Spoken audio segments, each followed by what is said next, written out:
لیکن نبیوں کا جو رب ہے، نبیوں کی جو تربیت کرتا ہے وہ تربیت خاصہ ہے. وہ اللہ رب العالمین پہلے دن سے وہ اللہ تعالیٰ نبیوں کی تربیت کرتا ہے. یہی وجہ ہے کہ وہ شرک سے بچے رہیں اور بت پرستی سے ان کے دل میں نفرت تھی، اور وہ ہمیشہ سوچتے یہ کیسے معبود ہو سکتا ہے. پھر ان کے ذہن میں آیا کہ شاید سورج معبود ہوگا، شاید چاند معبود ہوگا، شاید ستارے ہوں گے. تو سب کو ڈوبتا ہوا دیکھا تو کہا کہ یہ سب نہیں ہو سکتا. تو یہ سب اللہ رب العالمین کی تربیت کے طریقے ہیں کہ اللہ تعالیٰ اپنے نبیوں کی اس طرح تربیت کرتے ہیں اور اپنے نبیوں کی ہر طرح کے شر سے اس طرح ان کی حفاظت کرتے ہیں. بہرحال ابراہیم علیہ السلام جب نوجوان ہوتے ہیں اور جب دیکھتے ہیں کہ یہ ساری چیزیں غلط ہیں، یہ مورتیاں کچھ نہیں کر سکتی، نہ بات کر سکتی، نہ کھا سکتی، نہ پی سکتی، نہ نفع دے سکتی، نہ نقصان دے سکتی، اپنے آپ کو نہیں بچا سکتی، تو کیا انہوں نے ایک دن سب لوگ میلے پہ چلے گئے تو سارے مورتیوں کو توڑ دیا اور اس کے بعد بڑے کے گلے میں کلہاڑی لٹکا دی. لوگ آئے، دیکھے مورتیاں ٹوٹی ہوئی ہیں، سب پریشان ہو گئے ہمارے خداؤں کو کس نے توڑ دیا. اس کے بعد ابراہیم علیہ السلام پر الزام آیا کہ سمعنا فتى يذكر يقال له ابراہیم، تو ابراہیم ہی ہے، وہی ہمارے معبودوں کے خلاف بولتا تھا، چلو پکڑو اس کو سزا دیتے ہیں. تو کہا لوگوں کو سب جمع کیا کہ اپنے معبودوں کی مدد کرو. دیکھو انسان جب اللہ رب العالمین کی عبادت کو چھوڑتا ہے تو وہ بے وقوف اور بے وقوفی کی انتہا کو پہنچ جاتا ہے. اللہ تعالیٰ سے جب دور ہوتا ہے انسان تو بے وقوفی کی انتہا کو پہنچ جاتا ہے. اس کو سمجھ، اس کی عقل کام نہیں کرتی ہے کہ میں آخر ایک ایسی چیز کو پوج رہا ہوں جو کہ خود اپنی مدد نہیں کر سکتی. تو ان کی زبان سے نکلتے ہیں کہ اپنے معبودوں کی مدد کرو، چلو اپنے خداؤں کی مدد کرو. کس طرح مدد کرو گا؟ لکڑیاں جمع کرو. اب اس ابراہیم کو جو ہے سزا دیتے ہیں. ہندوستان میں ہم دیکھ رہے ہیں ہندوستان کی اتنی بڑی آبادی، اتنی بڑی آبادی، خاص طور پر مشرکین کی اتنی بڑی آبادی جو گائے کو پوجا کرتی ہیں، جو سانپ کی پوجا کرتی ہیں، جو فلاں کی پوجا کرتی ہیں. یہ وہ لوگ ہیں جن کی عقل بالکل تحت الثرى، بالکل نچلے حد تک جو ہے نا، نچلی حد تک وہ پہنچ چکی ہے. اسی لیے ان کا دماغ کام نہیں کر رہا ہے کہ ہمیں کرنا کیا ہے. اسی لیے وہ گائے کو بھی خدا بول دیتے ہیں، پتہ نہیں کس کو خدا بول دیتے ہیں. ابھی کل ہماری ایک اسٹوڈنٹس نے کہا کہ اس کی دوست فلاں کے پروگرام میں آئی تھی، وہ کہہ رہی تھی کہ ہمارا خدا مختلف روپوں میں آتا ہے، ہمارا جو خدا مختلف روپ دھارتا ہے، کبھی وہ کتے کی شکل میں آتا ہے، کبھی سانپ. پہلے تو اس نے بولا کہ مختلف روپ میں آ کر برائیوں کو دور کرتا ہے. تو ہم نے اس سے کہا کہ اچھا، تو ہم نے تو سنا تمہارا خدا کتے کے روپ میں بھی آتا ہے. ہاں اس کے روپ میں آدمی کس کی برائی دور کرتا ہے؟ پھر کہاں اس کی برائی دور ہو؟ کس کتے کی شکل میں آ کے کون سی برائیاں دور کرتا ہے؟ پھر سانپ کی شکل میں آتا ہے، ان کا عقیدہ ہے، تو کہاں کی برائیاں دور کرتا ہے؟ تو انسان کی عقل، جب انسان اللہ سے دور ہوتا چلا جاتا ہے، اللہ سے دور ہوتا جاتا ہے، تو وہ بے وقوفی کی احمقیت کی انتہا کو پہنچ جاتا ہے. یہ ایک میسج ملتا ہے ہمیں اس میں. تو ابراہیم علیہ السلام کے لیے آگ جلائی گئی. سوچیں آپ، ایک زندہ انسان کو آگ میں ڈالنے کے لیے ان کے دلوں کی سختی کا آپ اندازہ لگا سکتے ہیں. کس قدر مشرک کا جو دل ہوتا ہے وہ کس قدر سخت ہوتا ہے، آپ اس کا اندازہ لگا سکتے ہیں. اور ہندوستان میں ہم دیکھ رہے ہیں کہ زندہ انسانوں کو وہاں آج بھی جلایا جا رہا ہے.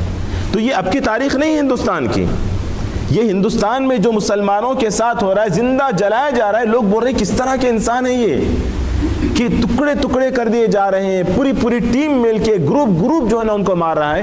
تو یہ اب کی تاریخ نہیں ہے، یہ مشرکوں کی پہلی کی تاریخ ہے کہ انہوں نے اس طرح کیے ہیں، زندہ انسانوں کو جلایا ہے انہوں نے. اصحاب اخدود کا واقعہ ہم نہیں سنے ہوئے ہیں. اصحاب اخدود کا واقعہ کہ کنویں میں آگ لگا کے عورتوں کو، بچوں کو، جو بھی ایمان لائے تھے سب کو زندہ اس میں ڈال دیا تھا. اور اس میں ایک وہ ماں بھی تھی جس کے گود میں دودھ پیتا بچہ بھی تھا، اور وہ کودنے کے لیے وہ جھجک محسوس کر رہی تھی، تو دودھ پیتے بچے نے کہا تھا کہ ماں تو حق پر ہے، کود جا. تو یہ ان کی پرانی تاریخ ہے جو آج مسلمانوں کے ساتھ ہندوستان میں ہو رہا ہے. یہ اس بات کی دلیل ہے کہ مشرک کا جو دل ہوتا ہے وہ بے انتہا سخت ہوتا ہے. اسی لیے اللہ رب العالمین نے کہا کہ لَتَجِدَنَّ أَشَدَّ النَّاسِ عَدَاوَةً لِلَّذِينَ آمَنُوا الْيَهُودُ وَالَّذِينَ أَشْرَكُوا، کہ تمہارے سب سے زیادہ سخت جو دشمن ہیں وہ یہود ہیں اور یہ مشرکین ہیں جو سب سے زیادہ تمہارے دشمن ہوں گے. تو اہل ایمان کے سلسلے میں ان کی جو سختیاں ہیں یہ اب کی نہیں ہیں، یہ پرانی ہیں، اور یہ اہل ایمان کے ساتھ ہوگا، یہ سب ہوگا ہی. تو ابراہیم علیہ السلام کو آگ میں ڈالنا چاہا، آگ جلائی گئی، بہت بڑی آگ جلائی گئی، وہ سب تفصیل کی ہمیں ضرورت نہیں، لیکن آگ جلائی گئی۔ اس کے بعد ابراہیم علیہ السلام کو اس میں ڈالنے کی بات ہوئی، ڈال رہے ابراہیم علیہ السلام کو آگ میں ڈالا جا رہا ہے۔ ابن عباس رضی اللہ عنہ کہتے ہیں کہ بارش کا جو فرشتہ ہے وہ انتظار میں ہے کہ مجھے کب حکم ہو کہ میں بارش کو نازل کروں، لیکن اللہ کا حکم فدا کا امر اللہ اسرع، کہا کہ اللہ کا جو حکم تھا وہ اس سے زیادہ تیز تھا کہ اللہ نے حکم دیا کہ یا نار کونی بردا و سلاما۔ اور اس سے پہلے ابراہیم علیہ السلام کا ایمان، ان کا یقین، ان کا توکل تو دیکھیے آپ کہ زندہ آگ میں ان کو پھینکا جا رہا ہے، زندہ ان کو جلایا جا رہا ہے، جلائے جانے کی کوششیں اور ترتیبیں چل رہی ہیں، اور جب ان کو آگ میں ڈالا جا رہا تھا ان کی زبان سے نکلتا ہے کہ حسبی اللہ و نعم الوکیل، یہ ان کی زبان سے نکلتا ہے، اللہ اکبر، کہ اللہ میرے لیے کافی ہے، اللہ میرے لیے کافی ہے اور وہی بہتر کارساز ہے، اللہ میرے لیے کافی ہے، یہ ان کی زبان سے نکلتا ہے۔ اور یہاں ان کی زبان سے اللہ اس قدر اعتماد، یہ بھروسہ، یہ توکل، یہ یقین کہ زبان سے نکلتا ہے کہ اللہ تو میرے لیے کافی ہے، تو وہاں فرشتے کو بارش نازل کرنے کے حکم کی ضرورت نہیں تھی، وہاں اللہ نے آگ سے کہہ دیا یا نار کونی بردا وسلاما علی ابراہیم، کہ آگ ابراہیم کے لیے ٹھنڈی ہو جا، اتنی ٹھنڈی نہ ہو جانا کہ میرے ابراہیم کو تکلیف ہو، سلامن سلامتی والی بھی ہو جا، ٹھنڈی بھی ہو جا اور سلامتی والی بھی ہو جا کہ ابراہیم کو تکلیف نہ ہو۔ سبحان اللہ۔ ابراہیم علیہ السلام آگ میں ڈالے جانے کا یہ واقعہ آپ کے سامنے ہے، تو یہ واقعہ ہمیں کیا بتاتا ہے کہ ایک تو ابراہیم علیہ السلام کا وہ یقین، حالات کتنے بھی خطرناک ہو جائیں ہمارے ملک کے، ہم دیکھ رہے ہیں آئے دن حالات بگڑ رہے ہیں، لیکن ہمیں اللہ پر بھروسہ اور اعتماد نہیں چھوڑنا چاہیے، اللہ رب العالمین پر یقین ہمیں ترک نہیں کرنا ہے، کتنے بھی حالات زندہ ہمیں جلایا جائے ہمیں مایوس ہونے کی ضرورت نہیں ہے، کیونکہ اللہ رب العالمین یہ اہل ایمان کے ساتھ اس طرح آزماتے ہیں، اہل ایمان کے ساتھ یہ آزمائشیں ہیں۔ اللہ کے رسول صلی اللہ علیہ وسلم سے پوچھا گیا اللہ کے رسول سب سے زیادہ آزمائشیں کس پر آئیں گے؟ کہ اشد الناس بلاء الانبیاء، سب سے زیادہ آزمائش انبیاء پر آئیں گے، نبیوں پر، پھر ان جیسے جو ہوں گے، پھر اس کے بعد یبتلی الرجل علی حسب دینہ، کہ آدمی کے دین کے حساب سے آدمی کو آزمایا جاتا ہے، جو یہ سمجھتا ہے کہ میں پکا مسلمان ہو جاؤں، نمازی ہو جاؤں، دیندار ہو جاؤں اور مجھے کسی قسم کی پریشانی نہ آئے، یہ اس کی غلط فہمی ہے۔ انسان جتنا دیندار ہوگا، اور اللہ کے رسول نے فرمایا کہ جب اللہ تعالیٰ بندے سے محبت کرتا ہے اللہ تعالیٰ اس کو آزماتے ہیں، انسان جتنا دیندار ہوگا آزمائش اور امتحان آئیں گے اس کے ساتھ۔ تو ہندوستان میں اگر ہمارے ملک میں اس طرح کی پریشانیوں سے ہم دوچار ہیں، جگہ جگہ مسلمانوں کو مارا جا رہا ہے، کاٹا جا رہا ہے، زندہ جلا دیا جا رہا ہے، آئے دن واقعات سن رہے ہیں، ہمیں مایوس ہونے کی ضرورت نہیں ہے، لیکن اس کا مطلب یہ نہیں ہے کہ واقعات دیکھ کے ٹی وی میں تماشائی بن کے رہیں اور خاموش ہو جائیں، یہ مطلب بھی نہیں ہے اس کا۔ جیسے ابراہیم علیہ السلام اللہ کی طرف رجوع کرتے ہیں، حسبی اللہ، یہ اللہ کی طرف رجوع ہو، ہم اللہ رب العالمین کی طرف رجوع ہوں، اللہ کی طرف واپس ہوں، ہمارا یقین، ہمارا ایمان، ہمارا اعتماد، کانفیڈنس اللہ پر بڑھے کہ اللہ تو کافی ہے ہمارے لیے۔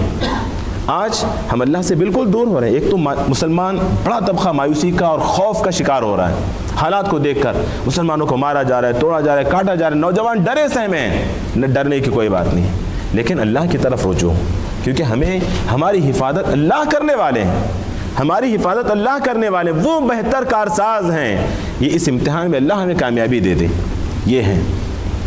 اس کے بعد ابراہیم علیہ السلام کے ساتھ اور ایک آزمائش، گھر سے نکالے جاتے ہیں، کہاں کہاں ابراہیم علیہ السلام نے ہجرت نہیں کی، دین کے خاطر گھر سے نکالے گئے، دین کے خاطر گھر سے نکالے گئے۔ شہر ابراہیم علیہ السلام کے متعلق آتا ہے عراق سے شام گئے، شام سے مصر گئے، مصر سے پھر شام گئے، شام سے حجاز گئے، حجاز سے پھر شام گئے، پھر شام سے پھر حجاز گئے۔ وقال انی مہاجر الی ربی، اللہ اکبر، کہ میں اپنے رب کی طرف ہجرت کرنے والا ہوں، اللہ کے دین کے خاطر، اللہ کی خاطر، اللہ کی عبادت کے لیے ملک سے ملک کا سفر ہو رہا ہے ان کا. پلین بھی نہیں تھے اس زمانے میں، گاڑیاں بھی نہیں تھیں اس زمانے میں، لیکن اللہ کے دین کی خاطر ہجرت کر رہے تھے، اللہ کے دین کی خاطر. آج ہم لوگ اس قطر، اس ملک میں امن کی زندگی جی رہے ہیں، چین کی زندگی جی رہے ہیں، لیکن ہم سے وہاں پر اللہ کے لیے ملک چھوڑا جا رہا ہے، اور ہم سے اللہ کے لیے گناہ نہیں چھوڑا جاتا، ایک برائی نہیں چھوڑی جاتی اللہ کے لیے ہم سے. میرے بھائی، یہ بھی ہجرت ہے کہ ہم اللہ کے لیے اپنی برائیوں کو چھوڑیں. ہمیں اللہ نے امن و سکون کی زندگی عطا کی ہے، اس زندگی میں ہم اللہ رب العالمین کو ناراض کرنے والے جو کام کرتے ہیں ان سے ہجرت کریں، ان کاموں کو چھوڑیں، برائیوں سے دور ہوں. وہاں ابراہیم علیہ السلام ملک کا سفر کر رہے ہیں، وہاں سے بھیجا جا رہا ہے، وہاں جا رہے ہیں، وہاں سے وہاں جا رہے ہیں. اللہ اکبر.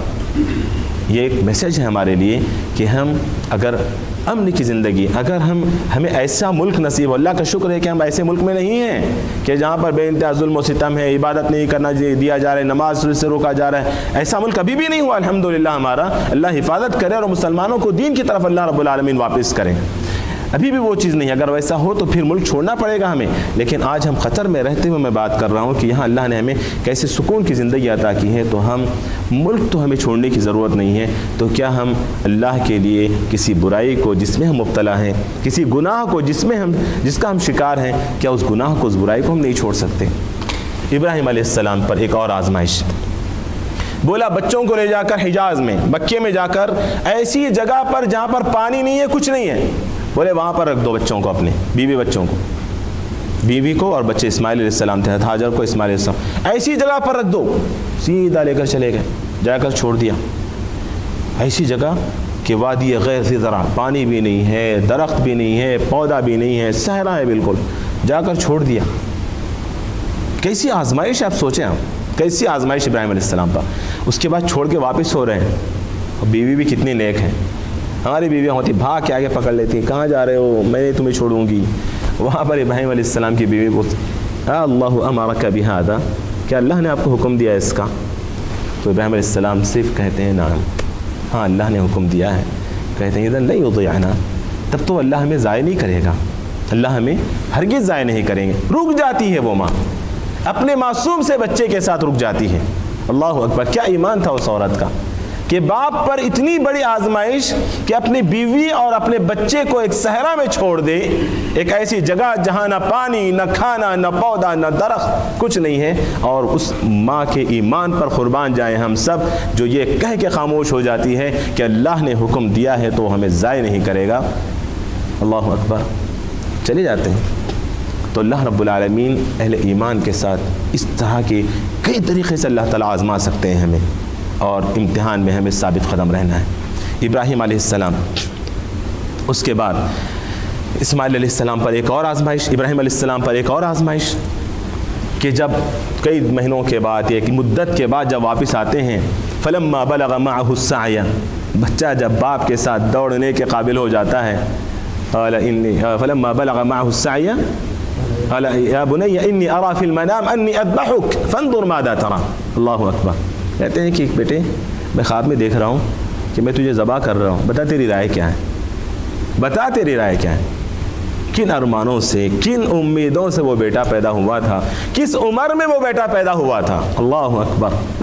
اور اس بیٹے کو ذبح کرنے کی بات کہ خواب میں، نبیوں کے خواب وہ بھی ایک وحی کی شکل ہے. وہ بھی تو نبیوں کے خواب جو ہوتے ہیں وحی کی ایک شکل ہے. تو اسی لیے ابراہیم نے کہا کہ میں نے خواب میں دیکھا کہ میں تمہیں ذبح کر رہا ہوں، بیٹا تمہاری کیا رائے ہے؟ قربان جائیں ہم سب اس بیٹے پر. کیا کہتے ہیں؟ یا ابتی افعل ما تؤمر ستجدونی ان شاء اللہ من الصابرین. اے ابا جان، جس کا آپ کو حکم ہوا ہے وہ آپ کر گزریے، انشاءاللہ آپ مجھے صبر کرنے والوں میں سے پائیں گے. کیا تربیت تھی اس بیٹے کی، کیسی تربیت کی ہوگی باپ نے، کیسی تربیت کی ہوگی باپ نے. یہی تو ہے کہ معصوم سے چھوٹے سے بچے کو اللہ کے حکم پر وادی غیر ذی زرع کے بے درخت، بے پانی جگہ میں جو ہے نا وہ چھوڑ کر چلے جاتے ہیں. ابراہیم علیہ السلام تربیت ہی تو ہوئی ہے وہاں پر. اور پھر یہاں ذبح کرنے کی بات ہو رہی ہے تو بیٹا کہتا ہے ابو آپ کر گزریے جس کا آپ کو حکم دیا گیا. آج کل کے بچے ہوتے تو کیا بولتے ہیں، دماغ سڑک گیا ہے بڈھے کا، ایسے الٹے الٹے خواب دیکھ رہے ہیں، شک لگتا ہے پیٹ ویٹ خراب ہو گیا آپ کا، جا کر علاج کرا لیں۔ تو وہاں پر اسماعیل علیہ السلام نے کہا کہ اے ابا جان آپ کر گزری، افعل ما تؤمر، جس کا آپ کو حکم دیا گیا ہے، ستجدونی ان شاء اللہ من الصابرین۔ تو یہاں پر باپ اور بیٹے کے درمیان جو ریلیشن، خاص طور پر تربیت کا جو پہلو ہے، ایک میسیج ملتا ہے ہمیں کہ ہم اپنے بچوں کی کس طرح کی تربیت کر رہے ہیں، ہم اپنے بچوں کی تربیت کس طرح کر رہے ہیں۔ ہم بعض لوگ یہ سمجھتے ہیں کہ ہم اپنے بچوں کو جو ہے نا وقتاً فوقتاً دین کی بات سنا دیں، ان کو دین پڑھا دیں تھوڑا سا، یا قرآن پڑھا دیں، یا بٹھا کر ایک بار درس دے دیں، یہ ہو گئی ان کی تربیت۔ میرے بھائی اللہ کی قسم یہ تربیت نہیں ہے۔ آپ نے ان کے بارے میں کیا سوچ رکھا ہے؟ آپ وقتاً فوقتاً کچھ پڑھا دیتے ہو، لیکن آپ انہیں بنانا کیا چاہتے ہو؟ آپ انہیں بنانا کچھ اور چاہتے ہو۔ شروع سے لے کر آپ نے ان کے ذہن میں جو بھر کے رکھا ہے، مادیت بھر کے رکھی ہے، پیسہ، دنیا، فلاں فلاں، گاڑی، بنگلہ، اور آپ ساتھ میں اس کو دین بھی دینا چاہتے ہیں۔ اس کو بچہ مادیت کا پتلا بن جاتا ہے، مادہ پرستی کا پتلا بن جاتا ہے۔ شروع دن سے اس کے ذہن میں یہی ہے کہ میں پڑھ رہا ہوں پیسے کے لیے، میں محنت کر رہا ہوں پیسے کے لیے، اسکول جا رہا ہوں پیسے کے لیے، تعلیم حاصل کر رہا ہوں پیسے کے لیے۔ یہی کہا جاتا ہے بچوں سے، نہیں پڑھے گا کیا کمائے گا، کیا کھائے گا۔ گویا یہ کہتے اس میں پڑھے لکھے لوگ بھی ہیں، یہ کہہ رہے ہیں کہ تمہارا رب تمہاری تعلیم ہے، تمہارا رزاق تمہاری تعلیم ہے، اللہ رزق نہیں دیتا نعوذ باللہ، تم تعلیم سے کما سکتے ہو۔ یہ کہتے ہیں ہم غیر شعوری طور پر، اسی لیے کہتے ہیں جاؤ پڑھنے کے لیے، نہیں پڑھو گے تو کیا کھاؤ گے، نہیں پڑھو گے کیا کماؤ گے، نہیں پڑھو گے۔ اور پھر ایسے لوگ تھوڑا سا قرآن بھی پڑھا کے خوش ہو جاتے ہیں، تھوڑا سا دین کی باتیں سنا کے خوش ہو جاتے ہیں کہ ہم بچے کی بہت اچھی تربیت کر رہے ہیں۔ نہیں، اسماعیل جیسا ایسا بچہ تو نصیب نہیں ہوگا جو آپ کی اطاعت کرے، آپ کی فرما برداری کرے۔ جب آپ نے شروع دن سے مادہ پرستی اس کے اندر بھر دی ہے، تو وہ بچے کیا ہمارے حقوق ادا کریں گے، کیا ہماری اطاعت کریں گے، کیا ہماری فرما برداری کریں گے، کیا بڑھاپے میں ہمارا سہارا بنیں گے، کیا مرنے کے بعد وہ ہمارے لیے صدقہ جاریہ بنیں گے، جب ہم نے ان کے اندر دنیا پرستی کو کوٹ کوٹ کے بھر دیا ہے۔ حضرت عمر بن عبدالعزیز کا واقعہ میں شاید سنا چکا ہوں اس سے پہلے، کہ مرتے ہوئے ابن عبدالعزیز رحمہ اللہ کا انتقال ہو رہا تھا، جس کو پانچواں خلیفہ بھی کہا جاتا ہے، خلیفہ راشدین میں سے، ایسی زبردست ان کی حکومت اور سلطنت تھی۔ عمر ابن عبدالعزیز کا انتقال ہو رہا ہے، کچھ نہیں ہے بیٹوں کے پاس، کوئی چیز وراثت میں نہیں ہے، کوئی چیز نہیں ہے وراثت میں سوائے چند گنے چنے درہموں کی، کچھ نہیں تھا۔ لوگ آ کے پوچھے تھے اتنے بچے ہیں کیا چھوڑ کے جا رہے ہو وراثت میں؟ کہا کہ ان کے لیے اللہ ہے، ان کے لیے میں اللہ کے حوالے کر رہا ہوں ان کو میں۔ اور دوسری طرف ان کا انتقال ہوتا ہے، تاریخ نے اس چیز کو نوٹ کیا ہے کہ عمر بن عبدالعزیز کے بیٹوں کو اللہ نے ایسے نوازا کہ 100 مجاہدین کے ساز و سامان کو، لشکر ایک جہاد کے لیے ایک فوج کو وہ تیار کرتے تھے، مطلب ساز و سامان مہیا کرتے تھے۔ اور انہی کے بعد عبد الملک بن مروان کی حکومت آتی ہے، عبد الملک بن مروان کا انتقال ہوتا ہے۔ انہوں نے اپنے بچوں کی ایسی تربیت کی تھی کہ مادیت پر تربیت تھی، پیدا خوب عیش و آرام میں، بچوں کو خوب عیش و آرام میں رکھا تھا۔ آج ہم لوگ سب یہاں آئے ہیں، سب سے پوچھیے آپ کیوں آئے؟ بچہ میرا اچھا رہے، میرے بچے اچھے رہیں، میرے بیوی اچھے رہیں، سب خوش رہیں، یہی سب کو فکر ہے۔ شاید ہی ہم میں سے یہ فکر مند ہوتے ہیں کہ ہمارے بچے کی اخروی زندگی کی ہمیں فکر کرنی ہے، ہمارے بچے کی آخرت ہمیں بنانی ہے، ہمارے بچے کی آخرت ہمیں سنوارنی ہے۔ شاید ہم اس بارے میں سوچتے ہیں، پیدا ہونے سے پہلے سے ہم سوچتے ہیں کہ اس کی دنیا کیسے بنے گی، وہ دنیا میں نام کیسے کمائے گا، وہ دنیا میں مال کیسے کمائے گا، اپنا نام روشن کیسے کرے گا، میرا نام روشن کیسے کرے گا، یہی ہم سوچتے ہیں۔ شاید ہی ہم سوچتے ہیں کہ میرا بچہ اپنی آخرت کیسے بنائے گا، اس کی اخروی زندگی کے لیے مجھے کچھ کرنا ہے، اس کی آخرت بنانے کے لیے مجھے کچھ کرنا ہے، اس بارے میں نہیں سوچتے ہیں۔ عبد الملک بن مروان کے بیٹے ایسے عیش و آرام میں پلے۔ جب ان کا انتقال ہوا تو ایک وقت ایسا آیا کہ تاریخ نے دیکھا کہ عبد الملک بن مروان کے بیٹے راستوں پر بھیک مانگتے پھر رہے تھے۔ تو میرے بھائی، رزق کا مالک اللہ تعالیٰ ہے، نہ آپ ہو نہ آپ کی تعلیم ہے، اللہ رزاق ہے، وہ جیسے آپ کو دے رہا ہے وہ آپ کے بچوں کو دے گا، آپ کی نسل کو دے گا۔ کبھی اپنے بچوں کے دماغ میں یہ نہ ڈالنا کہ تعلیم رزق کا ذریعہ ہے، ایجوکیشن رزق کا ذریعہ ہے، کبھی یہ نہیں ڈالنا۔ بچے ہمارے رب سے دور ہو رہے ہیں، اللہ پر اعتماد، توکل، اللہ پر بھروسہ یہ بچوں کے اندر سے ختم ہو رہا ہے۔ وہ یہ سمجھ رہے ہیں کہ تعلیم ہی سب کچھ ہے، ایجوکیشن ہی سب کچھ ہے۔ تعلیم کی اہمیت اور طریقے سے بھی آپ بتا سکتے ہیں بچوں کو، لیکن یہ کہہ کر کہ جا پڑھنے جا، نہیں گیا تو کیا کرتا، گدے چراتا، کیا کماتا، کیا کھلاتا، کدھر جماتا، پھر نہیں تو گونڈا کام کرتا، پھر یہ کرتا۔ میرے بھائی نہیں، تعلیم کی اہمیت اس انداز سے ہم ایجوکیشن کی اہمیت ہم اس انداز سے نہیں دینا سکتے اپنے بچوں کو جس طرح ہم کرتے ہیں۔ اس انداز سے، اس اسلوب سے ہمارے بچے ہم رب سے دور ہو رہے ہیں، اللہ کو رزاق نہیں سمجھ رہے ہیں، اللہ رب العالمین پر اعتماد، بھروسہ، یقین کم ہوتا جا رہا ہے۔ تو ابراہیم علیہ السلام نے اپنے بچے کی وہ کیسی تربیت کی تھی کہ بیٹے نے اللہ کے حکم پر اپنے سر کو، مطلب اللہ کے حکم کو کیسے تسلیم کیا انہوں نے، اسماعیل علیہ السلام نے۔ بہت ساری باتیں ہیں لیکن بات میں یہی ختم کرتا ہوں۔ تو ابراہیم علیہ السلام ہو یا اور بھی ایسے انبیاء ہوں، ہر ایک کی زندگی سے ہمیں ایسے بے شمار واقعات ملتے ہیں سیکھنے کے لیے۔ یہ واقعات ٹائم پاس کے لیے نہیں ہوتے، یہ واقعات وقت گزاری کے لیے نہیں ہوتے۔ لقد کان فی قصصہم عبرۃ لأولی الالباب، سمجھدار لوگ عبرتیں لیتے ہیں ان واقعات سے، سبق لیتے ہیں ان واقعات سے۔